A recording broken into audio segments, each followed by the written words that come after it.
Right, guys, welcome back to Key Knowledge 8, Unit 1, Outcome 2. This one is all about business support services, which at this stage probably means nothing to you, but in about 15 minutes or so, hopefully it will do. Okay, so here is our study design, and here is where it sits, and you can see we have a script for this one. So it says business support services such as, and then it lists 7 or 8 of them there for us.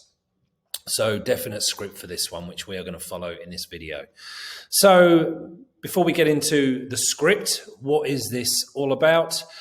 Look, the reality is if you're going to set up and run a business, there's loads and loads of different skills, lots of different types of expertise and knowledge that is going to be needed, okay? And you don't necessarily have all of those yourself right off the bat. Okay, it might be, you're a really passionate cook. You've been working as a chef for somebody else for a number of years, and you really want to start up your own cafe or restaurant or something. So you're great in the kitchen, you're great at cooking, but you don't have a lot of the expertise you're going to need to actually set up your own business. So that's really what this is all about. It's knowing that there's a range of business support services that you can access to help you along the way of planning, setting up and running your business. So that's what this is all about, okay? So the study design gave us our script, and there were 7. So legal, financial, technological, and then the last 4 there. And even looking at that list, already you can kind of see what I might have meant just previously about not having the expertise. Going back to idea of, a chef, who's passionate about cooking, wants to run a restaurant. That chef probably doesn't have a lot of legal knowledge, financial knowledge, or maybe technological knowledge either. So how are you going to run your business? These are things you're going to need to kind of build into the equation. So how do you make sure you kind of cover off these bases? And that's what this is all about, accessing these business support services that can help you in these areas. So starting off with legal, okay, so you can access a range of legal service providers. The reality is that everybody, businesses and people, we've all got to comply with the law, okay? Any law and regulations that apply to us as humans or us as businesses, we have to be aware of all of those laws and adhere to them, basically. So thinking, as a person, as a citizen, if you have a driver's license, you've gone through a process to get that driver's license, and the fact that you have a driver's license means that you are aware of all the road rules, and you're kind of making a promise, I guess, to stick to them. And if you get pulled up for breaking a road rule, speeding or using your phone, whatever it might be, you can't claim ignorance that you wasn't aware of that law because you have a driver's license. So it's similar for a business. If you operate in a particular industry, you need to make sure that you are aware of all of the rules, regulations, laws that apply to that type of industry, and then obviously make sure that you adhere to them. Now, one of the problems with that is that these laws and regulations are constantly changing, okay? The law does not just stay still. Things are constantly moving, laws are being changed, amended, updated all the time. And it can be a bit of a challenge to even keep up. Again, you go back to our chef, you're busy running your business in your kitchen. You also need to think about, you need to be making sure you're staying on top of any changes to regulations. So for example, around food safety, that happening so that the law does not change and then somehow you become, non-compliant because you were not aware. It's your responsibility to be aware of everything that relates to you. So an option you have here is to seek support from a solicitor to make sure you're adhering to any changes in the law. And they can also obviously assist in lots of other legal aspects of running a business. So if you end up for some reason having to go to court, then they can, you could get legal representation from them. They can help you create contracts when you're setting up your business, so employment contracts, supplier contracts, that sort of thing. And they can even offer advice around which of those legal business structures to use. Go back to, sole trader and partnership, private limited company and all that stuff. So when you're planning your business, you can even get advice from a solicitor on which of those would be the best option for you. So lots of different types of advice, but obviously a solicitor, legal advice, kind of a no-brainer there. Financial advice looks similarly.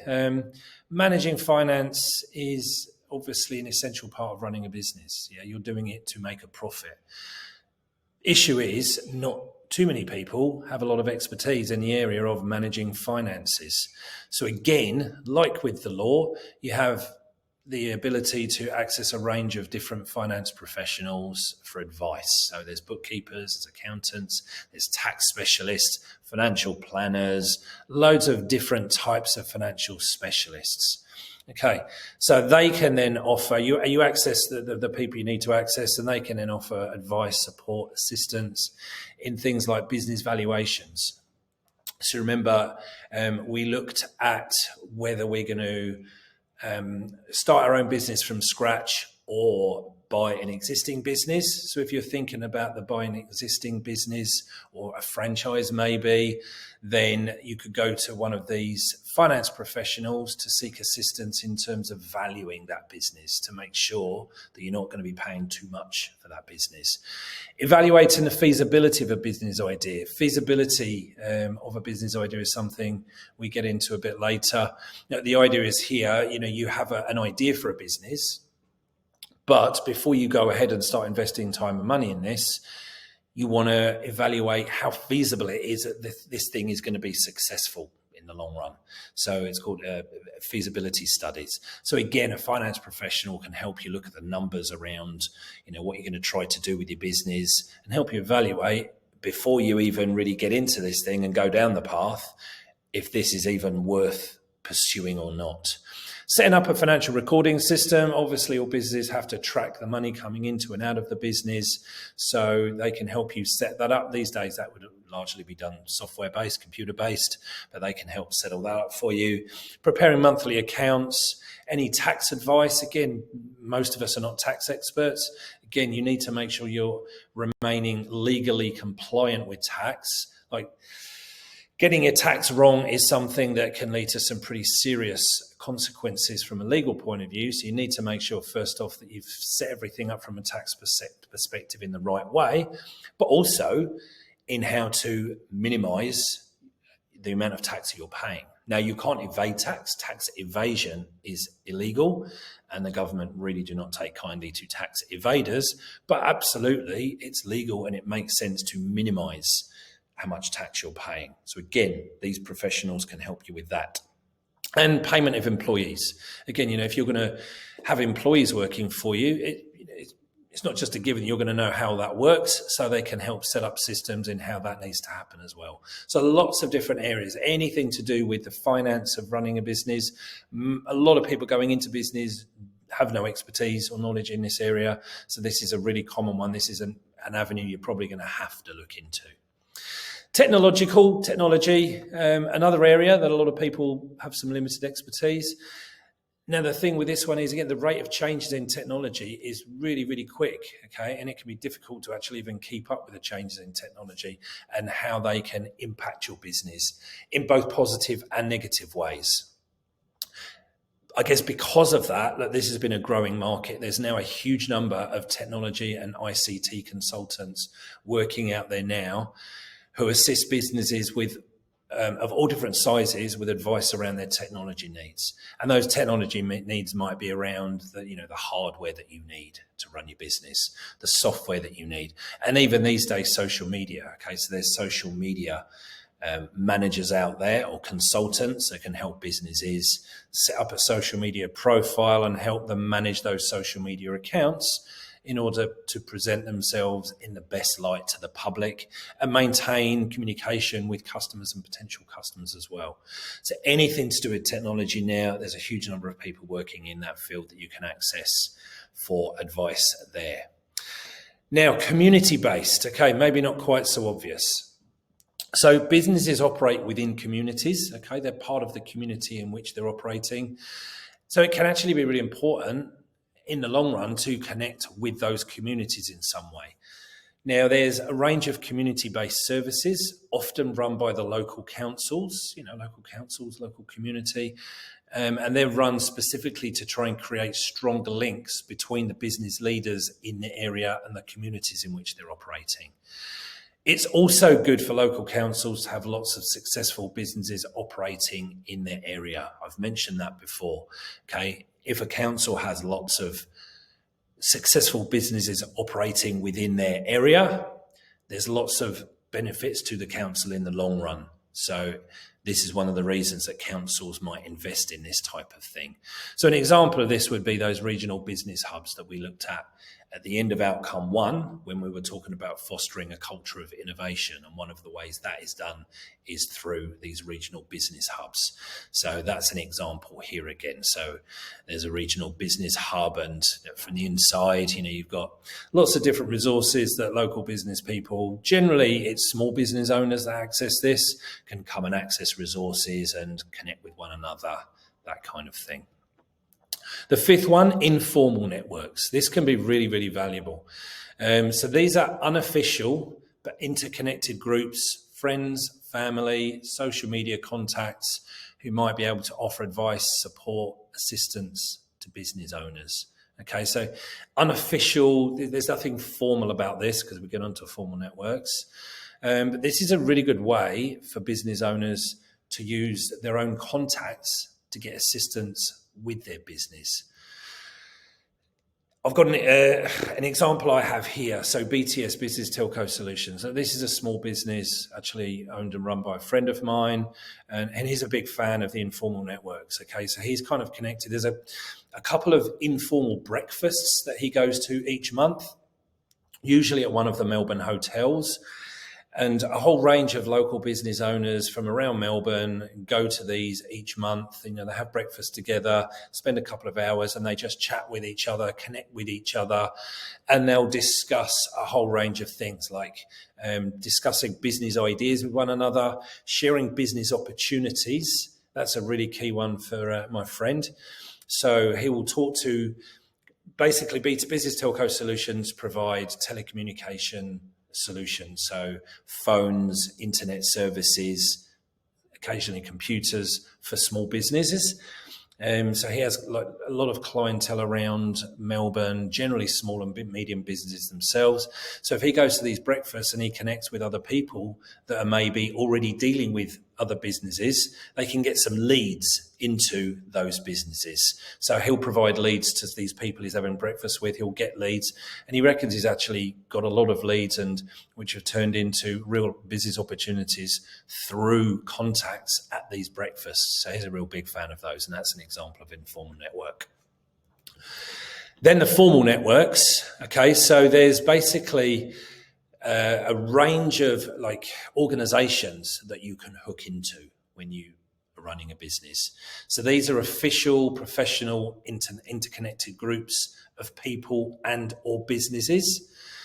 They come from a range of places. There's business associations that you can join where professionals come together to share ideas and again discuss business matters.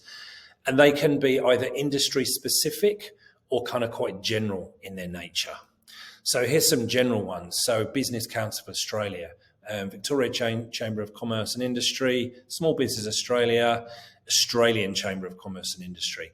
So these are all associations that you pay a fee to join, and you can then access their services. There's a whole bunch of services they provide that can be very useful to a small business owner. You pay your fee, you have access to these services, but by the nature of the names of these are not industry specific. These are just very broad in terms of the number of businesses that they could help and that would be members of them. Here's some specific ones, industry specific. So Chartered Professional Accountants, Master Builders Australia, Australian Retailers Association, and so forth. So these are the same idea as before, but these are now specific to that industry. So obviously the advice and the services that they're going to provide to you are going to be much more specific around your needs in the sector that you're operating than perhaps those previous ones. And there's examples of these covering most industries. Sometimes within an industry, you might have a couple of options, but there's whatever business you're in, there's always something like this that you can look into and join and access. And the 7th and final one, business mentors. Okay, so a business mentor is basically an experienced, knowledgeable business person who provides guidance, assistance, and support to business owners with less experience. Okay, that's a mentor relationship. So what they can do is provide opinions, advice, strategies on a one-on-one basis. And those relationships can actually be formed either through informal or through formal networks. So it doesn't matter how the relationship comes about, but more important is for a new business owner to have some kind of business mentor in place that they can have this relationship with, who can help them with advice and assistance moving forward through the planning of the business, but then also through the life of the business as well. And again, I'm coming back to my friend who runs owns and runs BTS. Look, he's one of his good friends from many years ago is actually one of the guys that is behind Levitsa. So you will be aware of Levitsa. They are all over Australia. And there's a few other brands he's behind as well. So that guy is hugely successful, wealthy business person. And my mate is good friends with him. And over the last 15, 20 years, the Levitsa guy has acted as a real business mentor to my mate as well. He runs his small business around in Melbourne, and it's constantly helping him out and offering advice on how he can grow his business and everything to do with his business. So there's a real mentor relationship there, which again my mate has found really, really useful and valuable over the last couple of decades.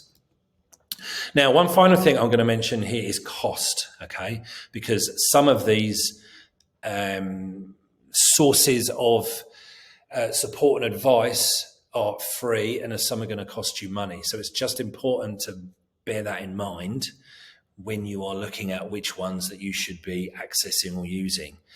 Basically, if you're going to access legal advice, financial advice, technology, you're going to access a lawyer and accountant, these technology consultants, that's generally going to cost you money, okay?